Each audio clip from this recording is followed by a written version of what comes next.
Welcome to Channel's Business Global with me, Juliana Olayinka, from our studios here in London. Coming up on today's show, in a dramatic move that signals a strict approach to party discipline, Labour leader Sir Keir Starmer has suspended 7 of his own MPs for voting against the government's position on welfare reform.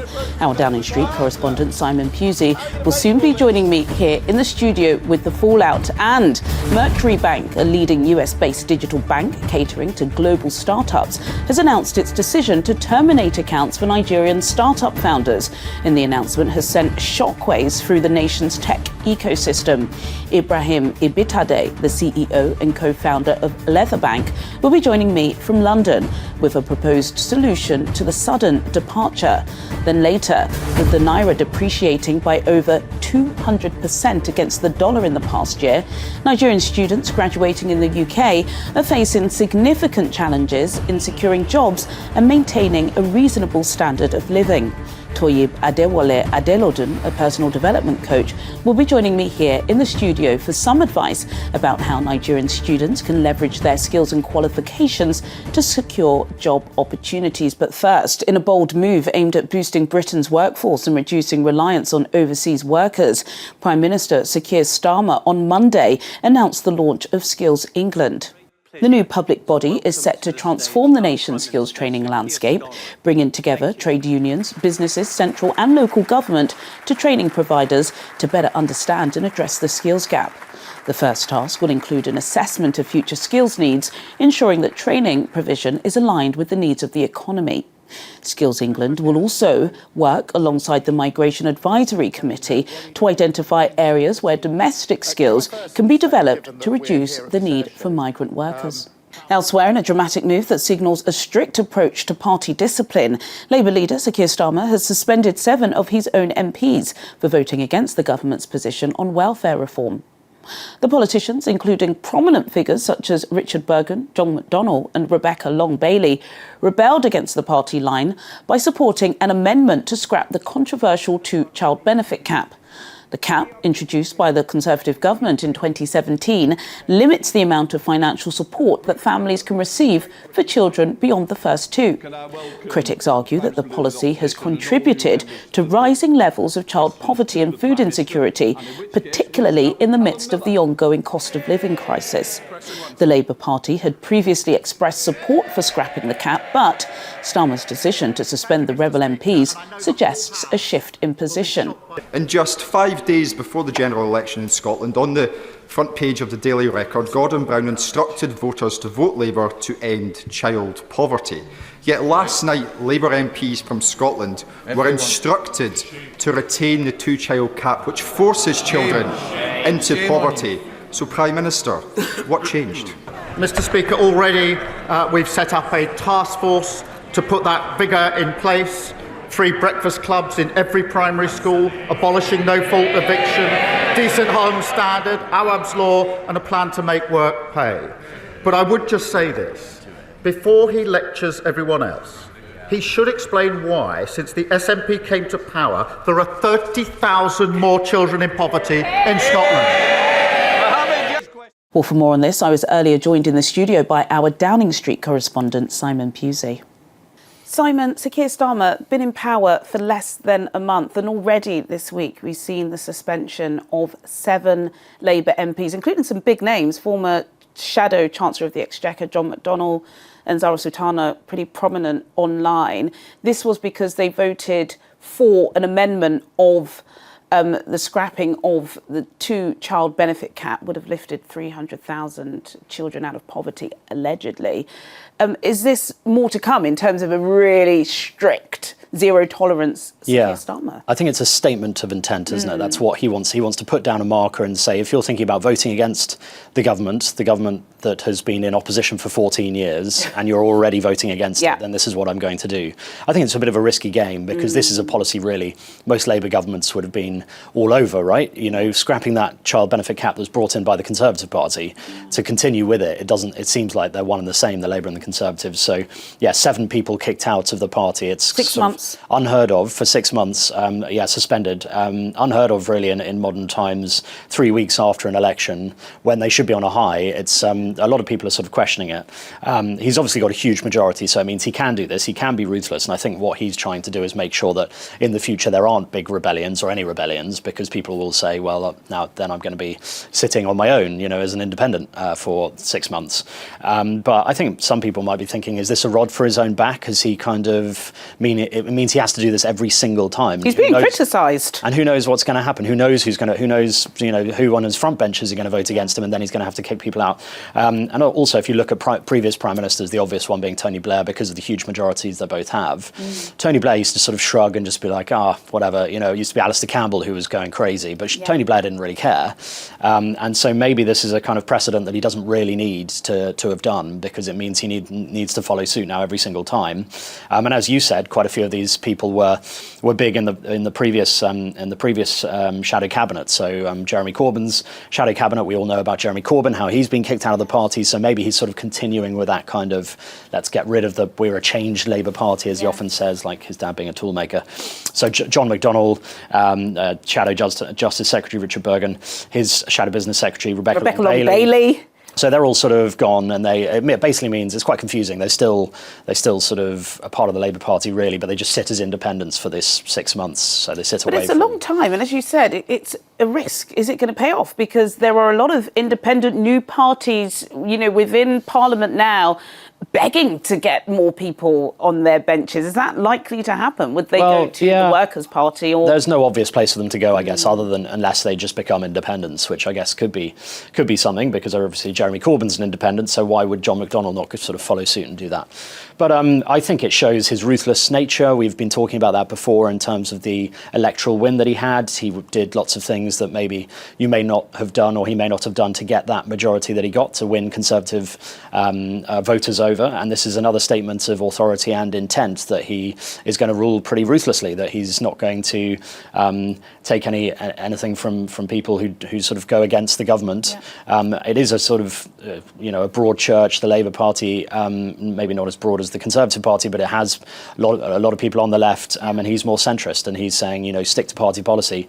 But like I said, this really, in any other Labour government, I think they'd have definitely gone with this motion, or they would have put this motion forward themselves. They'd have changed this in the King's Speech to because child poverty surely has got to be up there as a number one thing for any Labour Party. Absolutely. I want to change gears slightly, but definitely got to have your opinion on this, because race relations in the UK really high at the moment.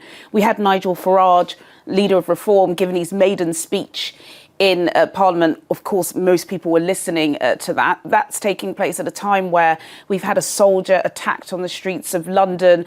There's some really graphic footage of a police officer kicking which seemed to be somebody who was pretty innocent, laying on the ground. Was this a Muslim man or not? What is happening with race relations across the UK at the moment? Well, anything can spark anything, can't we? We've had some rioting in Leeds as well, sort of separately. And it just takes one thing. We saw in the London riots of about a decade ago how just sort of one thing can really kick off discontent and protests and violence. But it's interesting, isn't it? Because we've seen within Parliament how sort of enigmatic and how kind and friendly each side have been when they've switched sides compared to the US, and that yet we're seeing on the streets some worrying signals. So I think race relations is always sort of a tinderbox potential in the UK, and it's the government, I think, have come out and done well, and the Home Secretary has said what she needed to pretty quickly in all of these cases. But it is worrying, and it's something that the politicians need to be using the right language. Exactly, and I think they have done it, and I think at the moment things are pretty good in Parliament, but it only takes a few things, and we've seen this video, which is very shocking, of that man being stamped on after he'd been tasered. I think the police in Manchester have moved fairly quickly in terms of suspending him and saying that this is terrible, and hopefully, that'll keep a lid on it. But anything can sort of spark anything, and at the moment, there are a couple of things sort of brewing and bubbling, and hopefully it's not sort of anything that's going to continue on and snowball into anything more major. Yeah, we hope so. We're all waiting and watching. Thank you, Simon. Thank you. In a surprising move, Mercury Bank, a leading US-based digital bank catering to global startups, has announced its decision to terminate accounts for Nigerian startup founders. This decision comes after the bank updated its eligibility requirements, citing compliance changes. The announcement has sent shockwaves through the Nigerian tech ecosystem, as Mercury has been a popular banking partner for many local startups. The bank's services have been crucial for these startups, allowing them to maintain US bank accounts without being physically present in the country. Well, for more on this, I'm now being joined by Ibrahim Ibitade, the CEO and co-founder of Leatherback, a fintech company that provides financial solutions for businesses. Ibrahim joins me from here in the capital. What advice would you give to Nigerian startups that are still scrambling to find a reliable banking alternative after the pretty shocking closure of Mercury accounts? And how can Leatherback help with this difficult transition? Well, thanks so much for having me. I think my first advice is use Leatherback. But yeah, on a broader note, one of the reasons why we started Leatherback was because we figured out the importance of defining specific compliance answers to the global world generally. We need to understand that it's not easy for a Barclays or a JP Morgan to decide that they want to come in and they want to understand why someone in Ebute Metta or someone in Lekki Phase 1 does not have the right kind of proof of address that carries their name and all.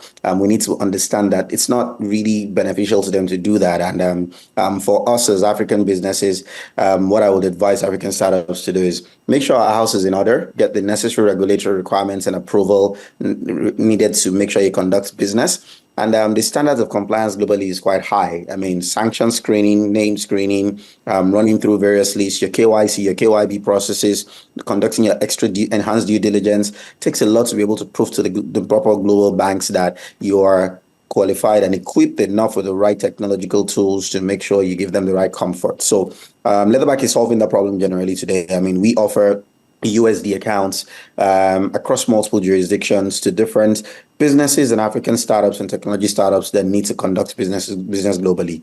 And beyond USD accounts, we also offer Canadian dollars and Nigerian naira accounts, which makes it easy for businesses to carry out their global treasury functions easily. So yeah, that's where we're really solving hidden problems for businesses there.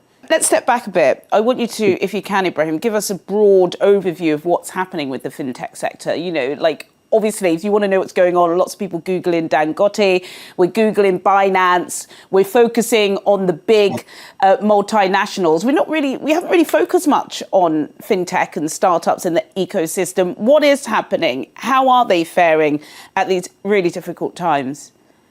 I mean, payments is key to economic growth. All right. So whatever the situation is, one of the things propelling the Nigerian economy today is the fact that quite a number of fintechs have taken the initiative to figure out the fact that the average trader needs to pay or receive payments, and they need to do this easily and instantly. Firms like Leatherback have figured out that the average person in the market or the average importer needs to figure out how to collect payments outside Nigeria or make payments outside Nigeria. And I mean, also expansion is also very key to business growth, and you have the ability for you to know that you can start collecting payments globally in the UK or in the US and sell your shoes, your bags, or any item you have and sell it abroad is also a way of contributing to the economy. So fintechs are generally faring well and okay. The fraud situation has not made it very easy. I mean, you've seen the news here and there, chargeback frauds here and different situations. But in the midst of all that, you will find that a major driver of revenues, of economic growth, of income. I mean, you can imagine how agency banking is everywhere in Nigeria today. People are able to collect payments and make payments easily. It's created multiple layers of income for numerous people. Plus, new economic sectors are also opening up. The more you make payments easy or collections easy, the more new ideas will start coming up. People are forming cooperatives now. New transport layers are coming out. New food delivery layers are also springing up because collecting money is easy. So yeah, there's lots that fintechs are currently doing to drive economic growth. Ibrahim Ibitade, CEO and co-founder of Leatherback. It's been really interesting speaking with you. Thank you so much. Coming up on Channel's Business Global, with the Naira depreciating by over 200% against the dollar in the past year, Nigerian students graduating in the UK are facing significant challenges in securing jobs and maintaining a reasonable standard of living. Toyib Adewale Adelodun, a personal development coach, will be joining me here in the studio for some advice about how Nigerian students can leverage their skills and qualifications to secure job opportunities. And I'll be looking back at some of the biggest business news stories of the week. All of this after the break. Do stay with us. Welcome back to Channel's Business Global with me, Juliana Olayinka, from our studios here in London. In a moment, I'll be joined by personal development coach Toyib Adewale Adelodun. But before then, here's a breakdown of some of the biggest business news stories of the week.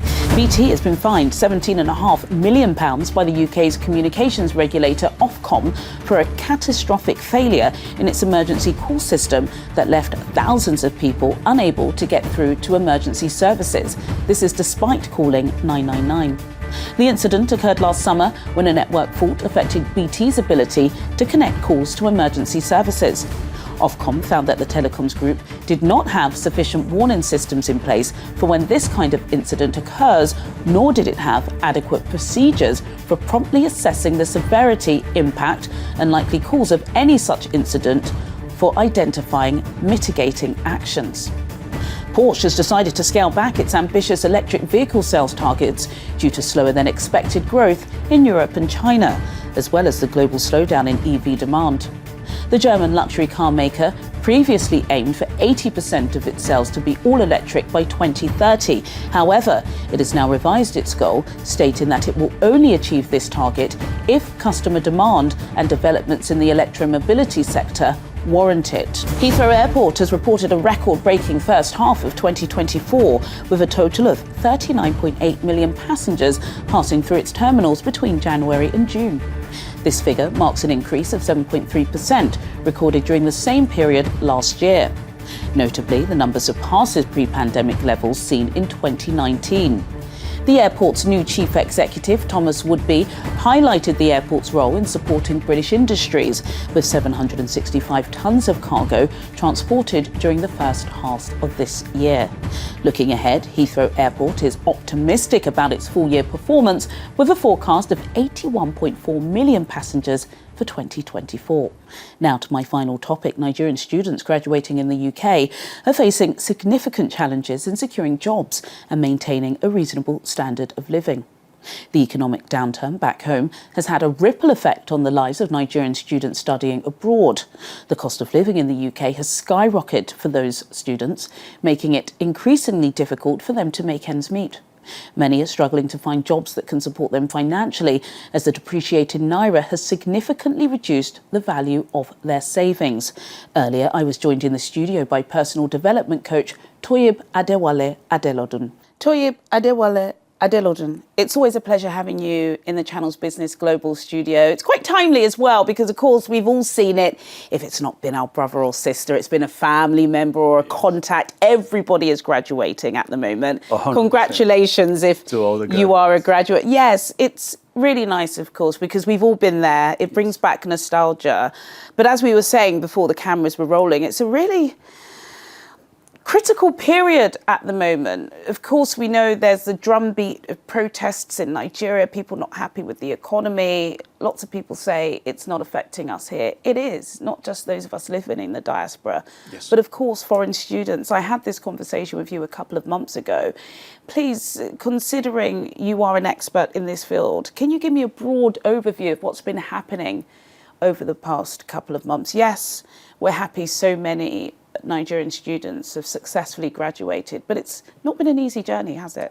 It has not. It has not. I was in Manchester yesterday. I met a couple of students as graduating. Well. Some just graduated, some just submitted their dissertation. Wow.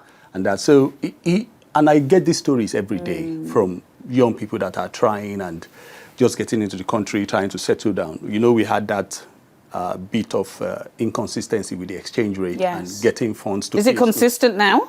Well, it is not. It is still the same case. So, and traveling here to study now is extremely, extremely expensive. I mean, you're looking at more than £2,000. I mean, 2,000 naira to a pound in terms of conversion and all of that. So it is not for the faint-hearted, money-wise. So all those pictures we're seeing, they have rich parents, right? It took blood to get to that kind of to reach that achievement in terms of the mental stability as well of the students. You know, we had some cases of universities telling some students to go home. So for you to be able to come here, achieve that dream, it has taken a lot for the students. And as you said, unfortunately as well, the system does not recognize this. So you are just coming into the job market as well.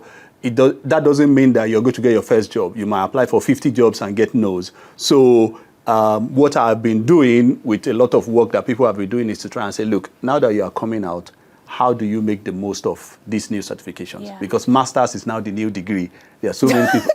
Goodness me, Toyin. Honestly. But it's true. It is true. It's true. Some people even have 2 or 3 masters these days. Exactly. And then when you look at like I went to a graduation some months ago, and you could see at the rate at which the university here in the UK was graduating students. They had a session at 12, they had another one at 3, they have another one at 6. And these are lots of students graduating. The schools have made their money. Now it's time for the students to go out into the job market and make a way for themselves.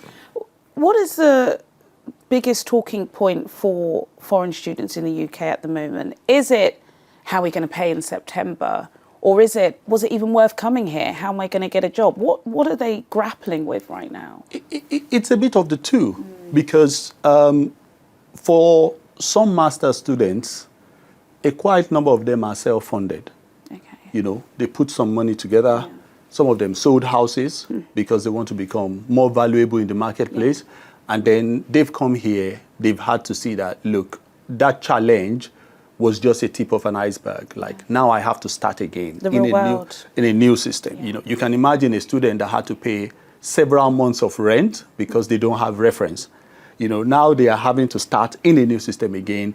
And part of the support that we do for people is just to support them to say, look, this is a phase because you've just moved into a new system. Because it's difficult to explain if you are not here already, you know, until when you get here and then you now say, oh, wow, reality sets in. Now I have to do these assignments, I have to submit all of these, and I say I have to do some jobs, maybe within the 20 hours to keep going. So there is that challenge for those studying now with exchange rate and everything, just trying to get a handle of the whole system. And then there's for people who have graduated and they are thinking, wow, what next now? My value has increased in the marketplace. I've got a master's. How do I apply to jobs? How do I get into the economy? Because at the end of the day, the reason you've done it is for you to attract something better in the global marketplace. What are some of the sought-after courses and industries for Nigerians who want to stay in the UK? I think we all can feel a breath of fresh air, I think, even if you were a Conservative. It does feel like the country has been renewed. Of course, we have that historic victory from Sir Kier Starmer. Some of the barges that were open for asylum seekers have been closed. No planes are going to Rwanda. It does feel as if the Labour Party are going to be slightly sympathetic, empathetic towards foreign students and foreigners in this country. But where could you go? What jobs are available, do you think? It is good to start with the end in mind, as they normally say. I talk to a lot of people that are just studying, and I say, look, there is still areas where Britain has shortages, and it will take a while. It's not just cleaning and care. No, it's not just cleaning and care. You know, and if you go on, let's say because the Home Office has a list of companies that can sponsor your visa. Okay. Back in the day, they were like, I think even up until the last year, it was like 80,000 companies on that list. That sounds like a lot. Oh, yeah. Now it's more than 100,000. Wow. You know, those are companies that can actually sponsor your visa. Are they sponsoring, though? Because you don't hear that when you're speaking to people. People are still scrambling and having to go to friends and family. Are these opportunities just being written down, or can you actually get the sponsorship from them? You can, but the challenge there is that you must not be naive about the number of rejections you will get before you get your first one. I think that is what a lot of us are not prepared for. I mean, I've been here for quite a while, and even if myself now, with the experience I have, if I lose a job, I may still have to go through 50 applications before I get my first years. So you're looking at 50 applications, let's say 3 interviews, and then 1 year. A lot of graduates are not prepared to go through that. So the first 5 applications and they get rejected, then they just need that person to tell them, look, you are valuable. It has nothing to do with you. It's just how the job market is. Thank you so much. We didn't even pay a penny for this. Thank very, you very lucky. Mr. Toyib Adewale Adelodun, really popular on the socials. Very fortunate to have him here, who is a personal development coach as well as an engineer working for Transport for London. I work everywhere. I was on Crossrail. I work for myself now, so I just work. A sought after graduate with many, many degrees. Thank you, Toyib. Thank you so much for having me. Thank you. Well, sadly, that's all we have time for today. But as always, do get in touch with your comments and suggestions. I'll see you at the same time next week for more in-depth business analysis on Channel's Business Global. Goodbye.